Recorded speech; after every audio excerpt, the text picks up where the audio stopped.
Assalamualaikum warahmatullahi wabarakatuh. Shalom. Salam sejahtera untuk kita semua. Om Swastiastu, Namo Buddhaya, salam kebajikan. Teman-teman sekalian yang sangat saya hormati dan saya sayangi, sebelum kita mulai webinar ini, marilah kita panjatkan puji syukur kepada Tuhan Yang Maha Esa atas nikmat dan berkat yang diberikan kepada kita, sehingga pada hari ini kita masih diberikan kesehatan untuk dapat mengikuti webinar ini.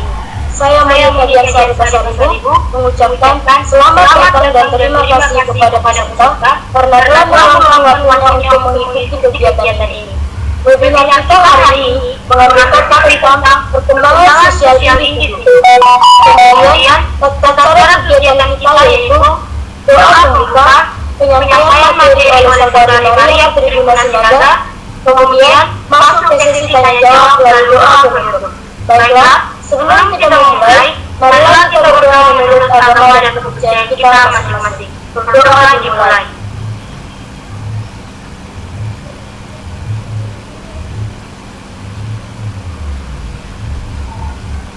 Berdoa selesai.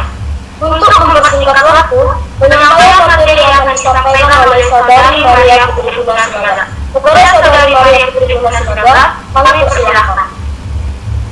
Baik, terima kasih kepada teman-teman yang telah meluangkan waktunya untuk webinar ini. Jadi topik webinar kita kali ini yaitu perkembangan sosial individu.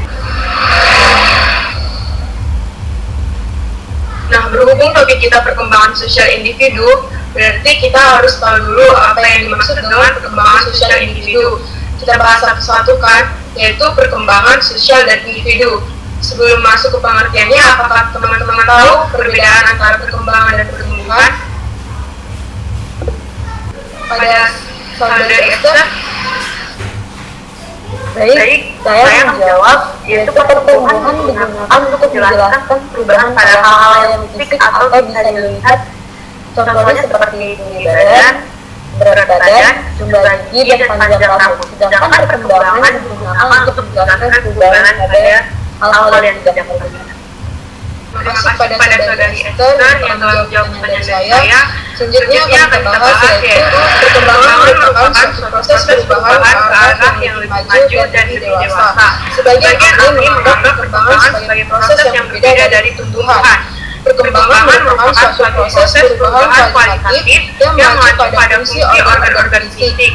Sementara itu, pertumbuhan hanya terjadi sampai manusia mencapai kematangan fisik. Nah, perkembangan ini juga merupakan suatu proses pembentukan social self atau pribadi dalam masyarakat. Sedangkan sosial adalah cara tentang bagaimana para individu saling berhubungan. Menurut Lewis, sosial adalah sesuatu yang dicapai, dihasilkan dan ditetapkan dalam interaksi sehari-hari antara warga negara dan pemerintahannya. Perkembangan sosial hampir dapat dipastikan sama dengan perkembangan moral, karena perilaku moral pada umumnya merupakan unsur yang mendasari tingkah laku sosial.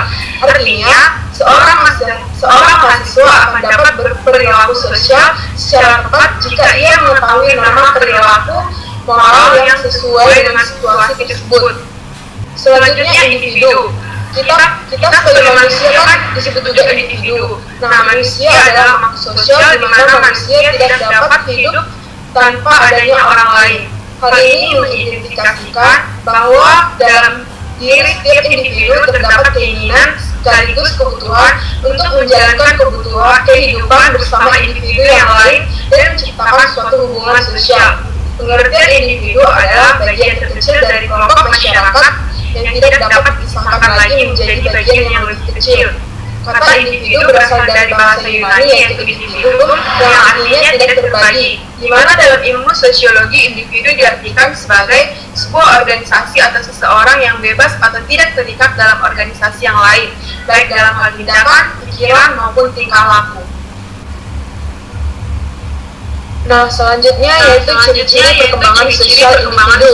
Dapat kita lihat dalam PowerPoint, yaitu ciri-ciri perkembangan sosial individu ada secara sistematis dan progresif dan berkesinambungan. Sedangkan ciri-ciri perkembangan secara umum yaitu terdapat dari perubahan aspek fisik, perubahan proporsi, dan adanya tanda-tanda baru.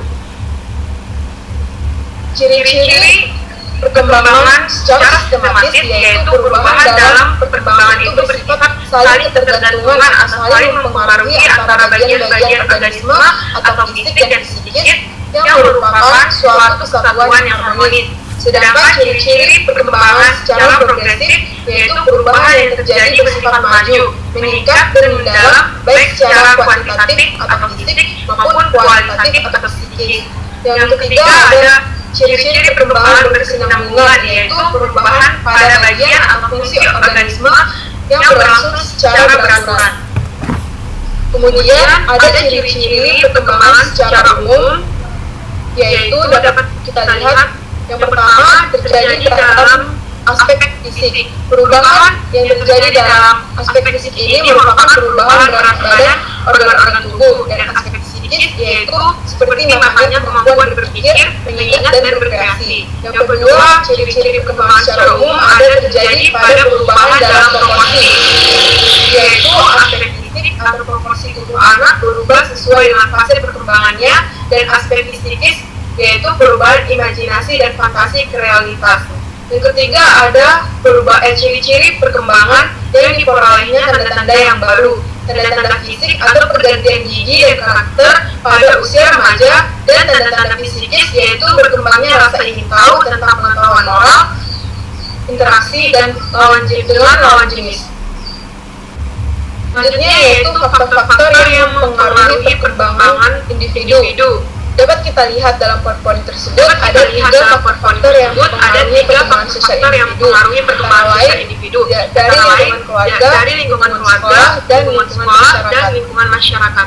Dalam lingkungan keluarga, anak mengembangkan pemikiran tersendiri yang merupakan pengukuhan dasar emosional dan optimisme sosial melalui frekuensi dan kualitas interaksi dengan orang tua dan saudara-saudaranya.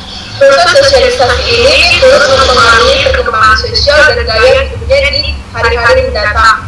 Dalam lingkungan sekolah, anak belajar membina hubungan dengan teman-teman sekolahnya yang datang dari berbagai keluarga dengan status dan warna sosial yang berbeda. Sedangkan dalam lingkungan masyarakat, anak dihadapkan dengan berbagai situasi dan masalah kemasyarakatan.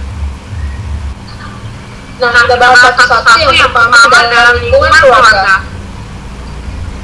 Dalam lingkungan keluarga, seorang anak membutuhkan merasa aman, dihargai, disayangi, diterima, dan kebebasan menyatakan diri. Perasaan aman bukan hanya aman secara material, tetapi juga mental. Yang artinya orang tua harus benar-benar memperhatikan kebutuhan anak, baik materi maupun mental. Orang tua merupakan contoh bagi si anak.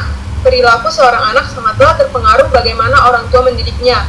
Seperti yang dikatakan oleh Rabiah Tanhawi, jika anak hidup dengan kritikan, ia belajar melawan. Jika anak hidup dengan hostilitas atau permusuhan, ia belajar berkelahi. Jika anak hidup dengan ejekan, ia belajar merasa malu.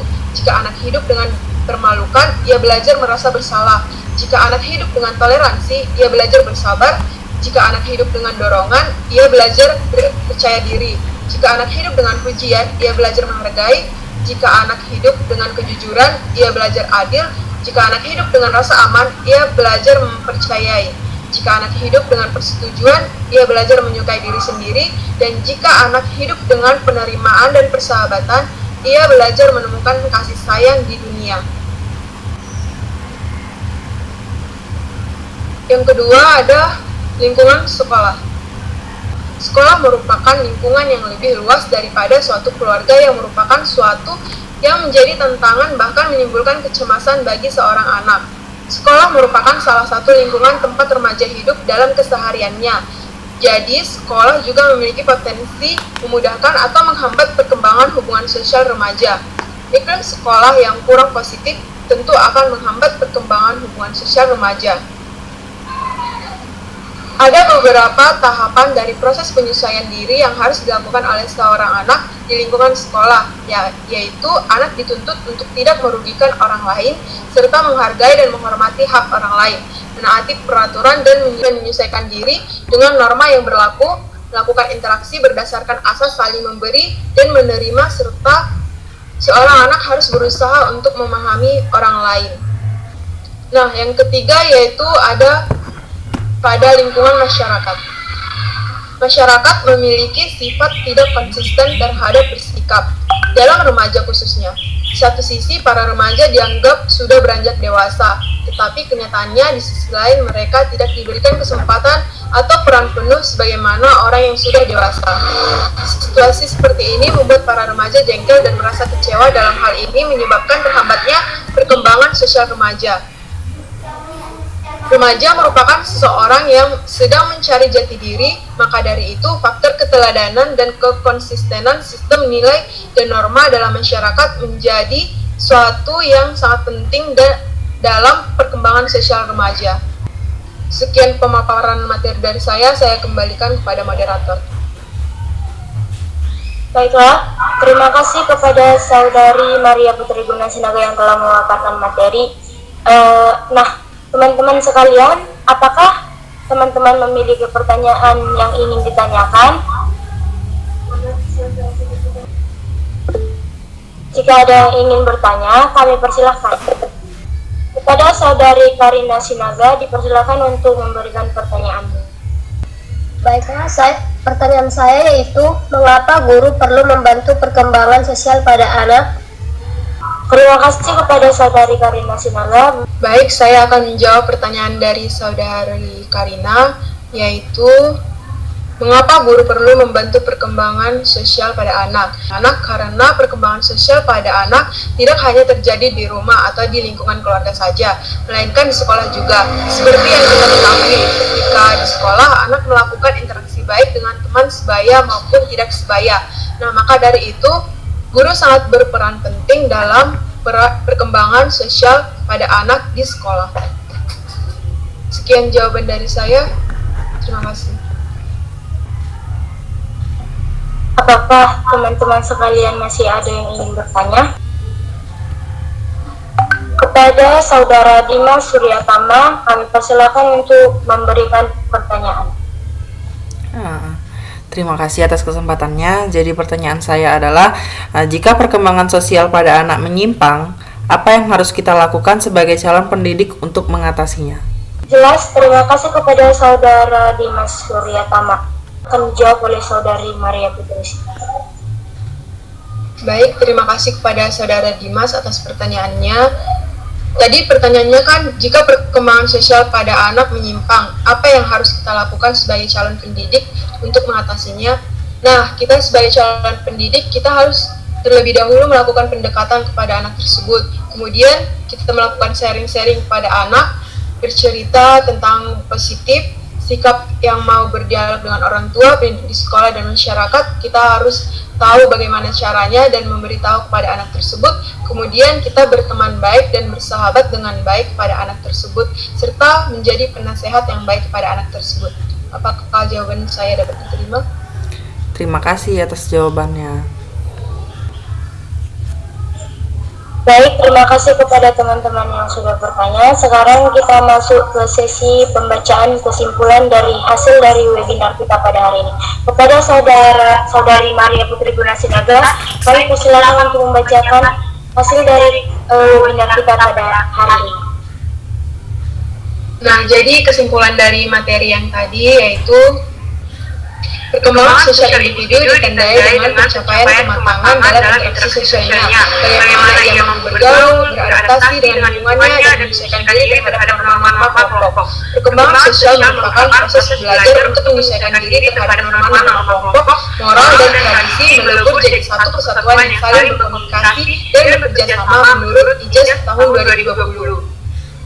Orang tua dan guru juga harus lebih memperhatikan perkembangan sosial terhadap anak dan siswanya. Misalnya, orang tua dapat melakukan sharing kepada anak, melakukan kegiatan rekreasi atau liburan bersama keluarga, tidak dedikasi terhadap anak, mengajarkan bahasa yang baik dan sopan, serta mengajak anak untuk peduli dan memiliki rasa simpati pada anak. Hal tersebut akan berpengaruh pada perkembangan sosial anak. Kemudian, pada lingkungan sekolah, yaitu guru atau wali kelas, dapat melakukan hal seperti selalu memotivasi dan mendukung siswa dalam pencapaiannya, memberikan tips bagaimana cara bersosialisasi dengan baik terhadap teman sebaya, menyarankan siswa agar menjalin pertemanan atau persahabatan dengan baik, menjalin komunikasi dengan baik, serta melakukan pembelajaran yang menarik dan melibatkan siswa dalam pembelajaran kelompok. Hal-hal tersebut akan membantu siswa dalam proses perkembangan sosialnya. Melakukan pendekatan pada anak atau siswa yang introvert juga akan membawa dampak baik bagi anak tersebut. Sekian kesimpulan yang dapat saya sampaikan. Terima kasih. Terima kasih kepada saudari Maria Putri. Semoga sekianlah yang sudah webinar kita pada hari ini. Terima kasih kami ucapkan kepada seluruh peserta yang telah meluangkan waktu untuk mengikuti webinar ini. Semoga ilmu yang telah kita terima bisa bermanfaat dari kita semua. Akhir kata saya ucapkan Assalamualaikum warahmatullahi wabarakatuh. Shalom, salam sejahtera untuk kita semua. Om Swastiastu, Namo Buddhaya, salam kebajikan.